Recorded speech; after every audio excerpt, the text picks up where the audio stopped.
We got a two for McDoofer, ladies and gentlemen. 2 videos in a short amount of time because I will be gone for the weekend. So it might be a minute before I get another video out. Today we got a viewer suggestion. Somebody said this would be a good matchup for the Einseer T2s, another cheapo headphone that you can order very easily off of AliExpress. These are the EZAUDIO D4. Really unimpressive box. Single dynamic driver, yada yada yada. But check this out. Super nice little carrying case. Unprecedented for a $10 earphone. Pretty much the same little carrying case you get with the Inu V2 and the nice HCK DT500. I like this case a lot. Bam! They're not in there. Now, to give you a nice variety of tips.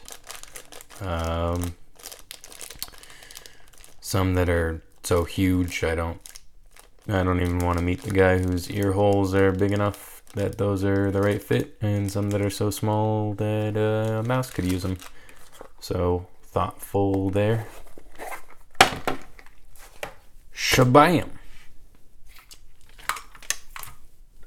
And shabam. Bring them up close.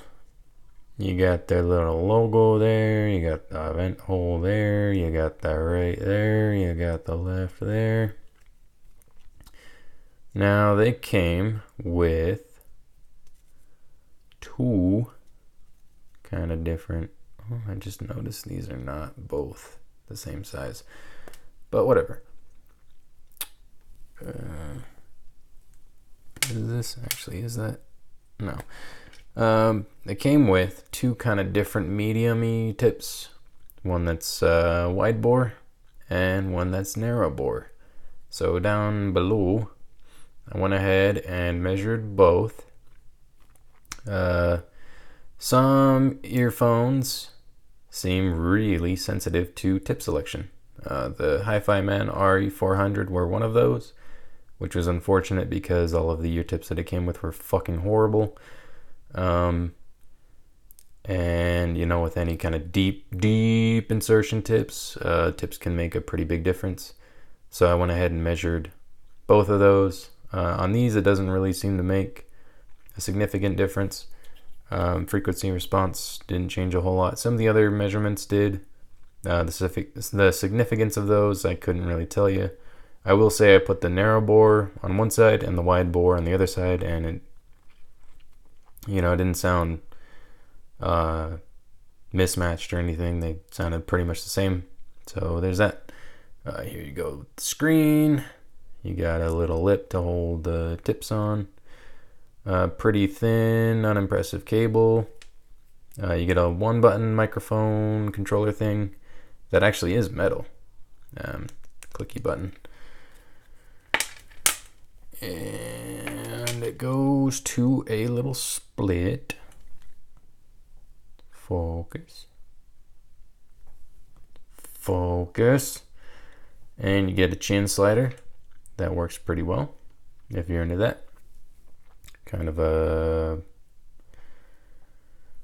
fabric-y braided section here.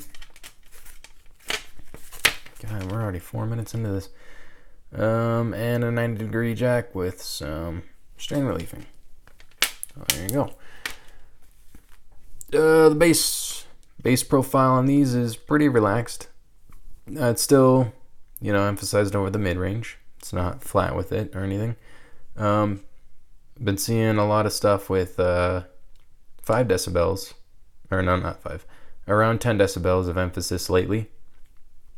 Kind of, with the Harman tuning, whatever type of bass profile, these are about 5 decibels. So the bass isn't super duper in your face, but it is there.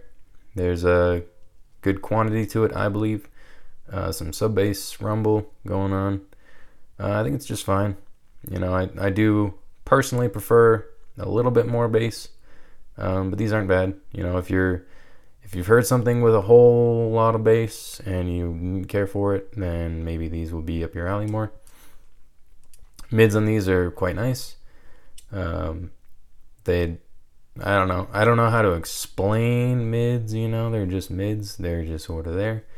They're usually either bad or they're good. On these they are good. Like the mids. Treble's a bit bright. There's some sibilance. Just on certain tracks. Real good example. Element by Kendrick Lamar. His S's on that track are really harsh. On lots of stuff. On these, it's quite harsh. Soundstage. It's a little above average. It's not super duper wide, but it is quite good. Imaging is just average. Cross-channel effects and, oh, this instrument's here. Oh, that instrument is over there. Just average. And instrument separation is just average, so not super duper great for death metal or anything like that. Fit on these is not great.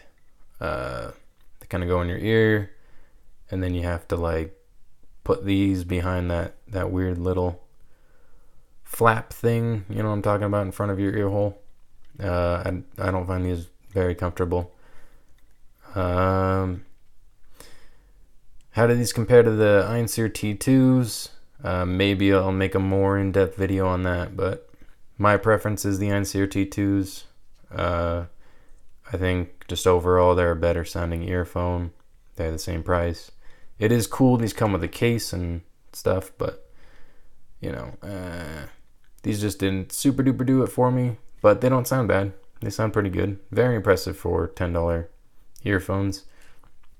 But in my opinion, the Einseers don't just sound good for $10 earphones like these do. They just sound good. If you could take the exact Einseer T2 sound and put them in a fancy pants housing with a fancy pants cable and all that shit, you could sell them for a hell of a lot more money than what they go for. These, and they're up there with the $30 or $40 Chinese IEMs, They're good in their own right, but, I wasn't super blown away by them. But, yeah, there you go. Thanks for the suggestion. Guy with a crazy fucking Russian name or whatever. Anybody else, everybody, if you know of a super budget IEM that you think sounds real good, recommend them to me. I like looking at these cheapo guys and seeing if they're, impressive or whatever. So that's all. Peace out.